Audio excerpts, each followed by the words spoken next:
Appreciate Mike being with us, and my man Manuel who set this up, man. Always good to see Mike.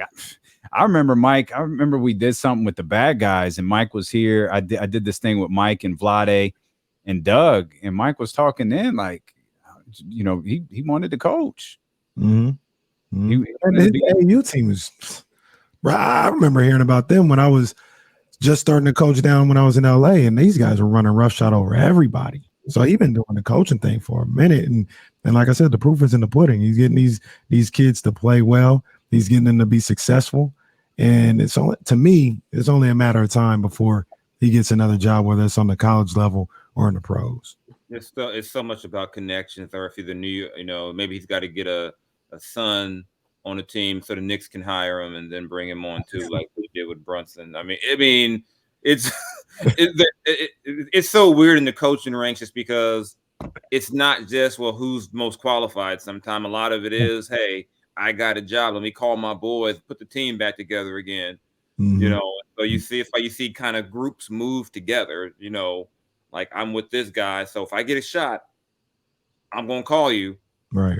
And I've got friends who are in coaching, and they'll just tell you, man, I thought I had a chance, but that guy had already promised 3 guys a gig. Yeah, wow. It's crazy. It's weird to think too. A guy with so much history in the league, like and I wonder if part of the problem is like some of the coaches he played for like aren't really around. Like obviously Rick's gone. I don't know. I don't know where Mike Woodson is. Mike Woodson's gone. Mike Woodson was in college. He was. He's at Indiana, ain't he? Yeah. That's right. And that's part. And then you lose some of those connections that you had. And you look at his teammates. The guys he's played with. Almost all of them had a job with the Kings. Yeah. And then I think it's whether it's fair or unfair. Vlade was already getting slack for bringing in all Peja and bringing his buddies in as it is. So maybe that was who knows? But yeah, you got to start looking around. Like, does any were his college teammates? Right. But I mean, sometimes all you need is to get that one shot. So I think Mike will get a shot. Wow. Did you go to media day yesterday? No, I had a bunch of meetings and talking about the stuff I do now. I went down to Hollywood last week for the Redeem Team premiere. So, how was that? It's good. I liked it a lot. Got something coming on that next week. They had us embargo all of our we can't release what we wrote yet because they wanted some gap between because the premiere was last week. It doesn't come out until the 11th. But I mean, seeing some of that stuff with Kobe was just crazy. Man, I think we forget where Kobe was in his career in 2007, 2008. 2007, the Lakers were like a middle of the road team, and he was trying to get out. Yeah, and then you kind of see the transformation of Kobe, Kobe the leader in 2007, 2008, and they go on. Then you watch the team. It's like he's on the same team with Dwight Howard, who he'd beat in the finals. That coming up, in 2009. You start to see where the seeds of the Heatles is formed, where you see Chris Bosh talking about, I got to figure out what I can do to help. So I'm going to play defense. So you start seeing all these connections, and you start saying, yeah, Mello, what were you thinking? That could have been you. Guy who didn't listen to the crew.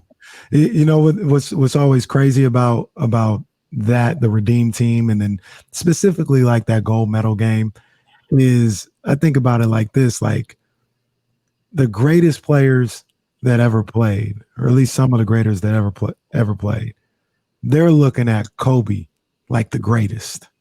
Think about that for a second. The greatest is looking at this guy like, no, he's the greatest.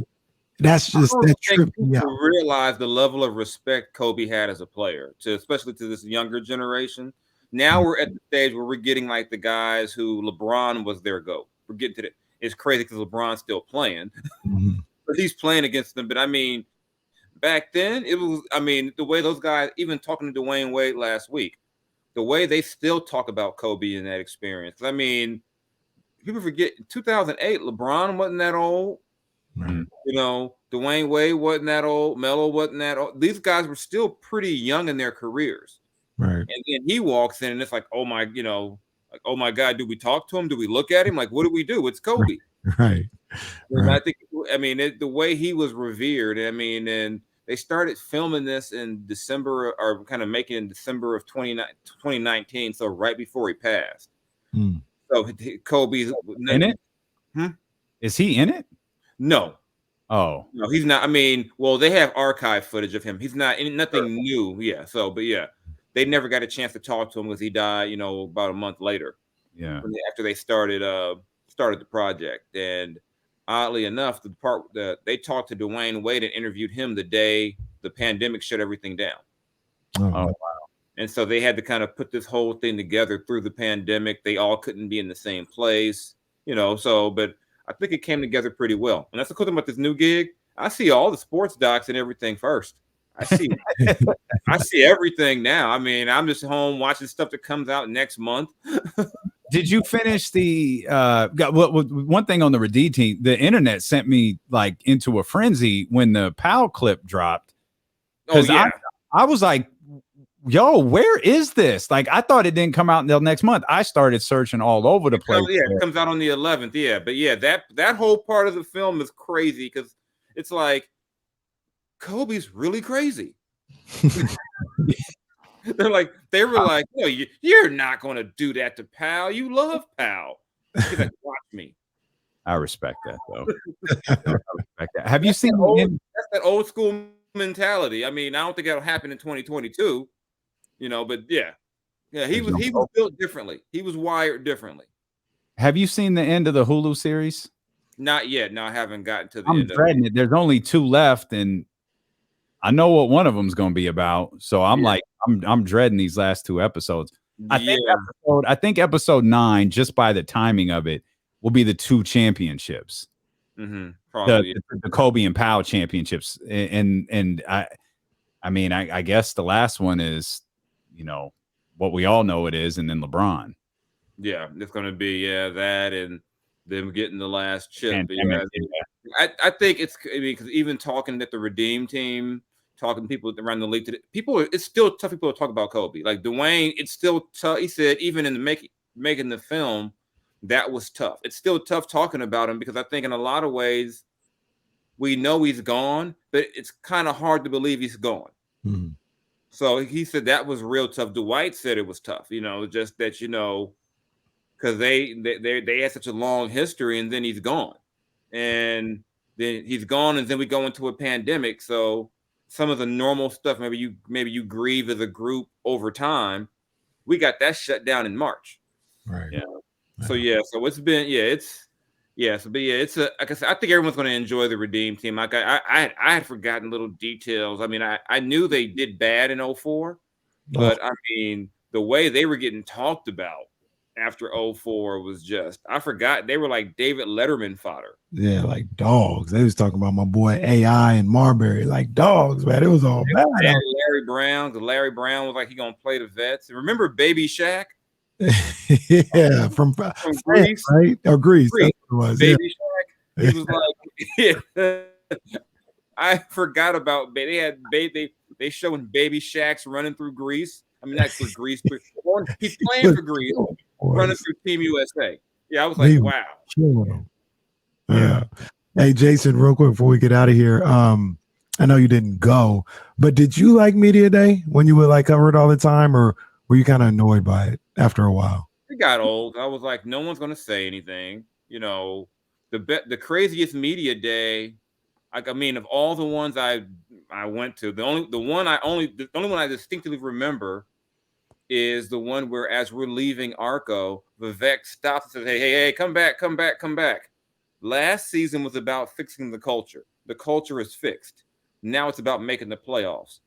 And after he said that, I said, oh, Malone's getting fired. I said, because remember they had signed Collison and Ryan Hollins. I'm like, unless they really signed Chris Paul and Blake Griffin didn't tell us, he's getting fired. I said, no one in this building not named Vivek thinks that's a playoff team right now. And so, yeah, that's the only one I really remember because that part was just so wild at the end. Because I had my story in my head. I'm writing your basic. Everyone's excited. Can they, get better? Then I'll go, no, and I go, wow, got to change my whole story now. It's a whole different ball game. The owner came out and said they're making the playoffs, or it's about the playoffs. But generally, those things were kind of like I'm waiting around trying to find something that's a little different.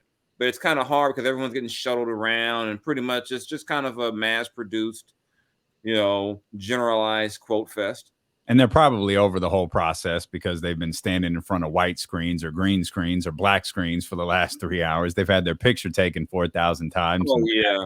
Asked the same question over and over again. Exactly. And then, it's funny because they'll bring out like a young guy on a non-guaranteed deal. And because there's no one there, this guy is getting like swarmed. It's like, why are you guys all rushing that poor guy, asking him about the season? He's not going to be on the team. Y'all leave Sam Merrill alone. A whole crowd of media around this brother, man. Come on, leave him alone. He's looking at like, why are they talking to me? I'm going to Stockton. Great to have you back, Jay. We missed you, bro. Yeah, like I said, this here machine works. So cross our fingers. Shout out to the all clear and everything. It's a whole new ball game. Just better attire next time, man. Better attire. You don't like the hoodie? You don't like the hat? The hoodie fine. It's really just a hat.